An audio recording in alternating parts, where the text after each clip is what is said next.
hello everyone रुमिस kitchen channel आपनालोक सकलोके আকৌ এবাৰ স্বাগতম জনাইছো আৰু আশা কৰিছো আপোনালোক সকলোৱে ভালে আছে আৰু মইও ভালে আছো আজি যেটুকে ইমান বেছি গৰম আৰু এই গৰমৰ কাৰণে আজি আসলতে মই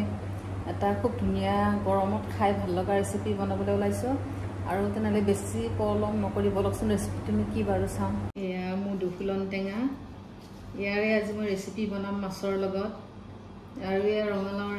গছৰ পৰা চিঙি আনিলো আৰু এয়া ভেদাইলতাৰ পাত চিঙি আনিলো এইটো বনাম আৰু ভাতকেৰেলাও তিনিটা পালো তেনলে বলকচোন কেনেকেনো বনাম চাম লাও আগখিনি ভালদৰে ধুই সাফা কৰি কাটি ললো আৰু মধুফুলনখিনিও ভালদৰে ধুই সাফা কৰি কাটি ললো আৰু বাকি গুটেখিনি এনেকে ৰেডি কৰি ললো ভেদাইলতা পাতখিনিও এনেকে বটি ললো এতিয়া বনাম আৰু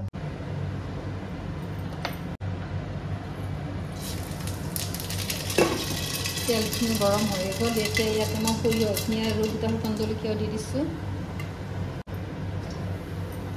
ইয়াতে বইল কৰি থৈ দিয়া আলুখিনি দি দিছো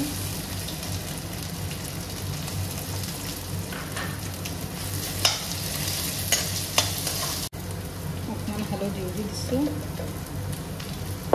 কাটি থৈ দিয়া মধুফুলনখিনিও দি দিছো মই বেলেগ একো দিয়া নাই অকল সৰিয়হ কেইটামানে ফুটাই দিছো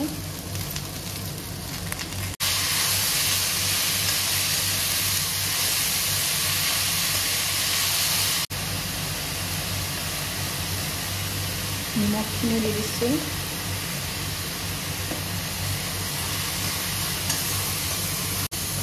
ইমান ধুনীয়াকৈ পাতখিনি সিজিয়ে গ'ল এতিয়া মই ইয়াতে পানীখিনি দি দিছো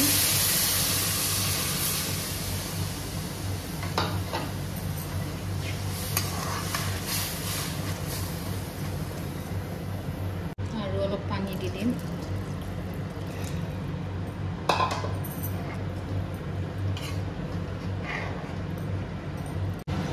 জলটো ইমান ধুনীয়াকৈ উতলিছে আৰু এতিয়া মই ইয়াতে মাছখিনিও দি দিছোঁ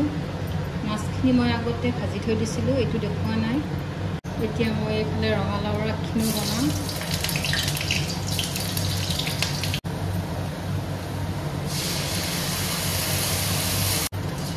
ইয়াতে মই হালধি নিমখ দিয়ে দিলোঁ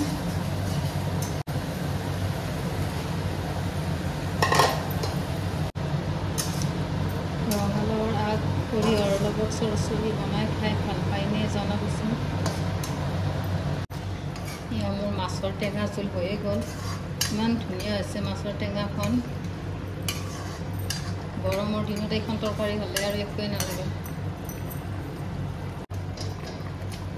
এয়া মোৰ ভেদাইলতা জোলখনো হৈয়ে গ'ল এইখন দেখুওৱা নাই আৰু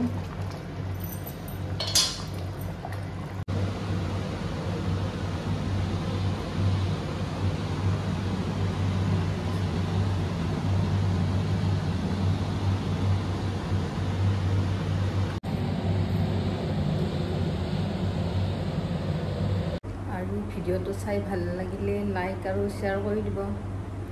আৰু কমেণ্ট এটাও কৰি দিব আপোনালোকলে এনেকৈ নতুন নতুন ৰেচিপি লৈ আহি থাকিম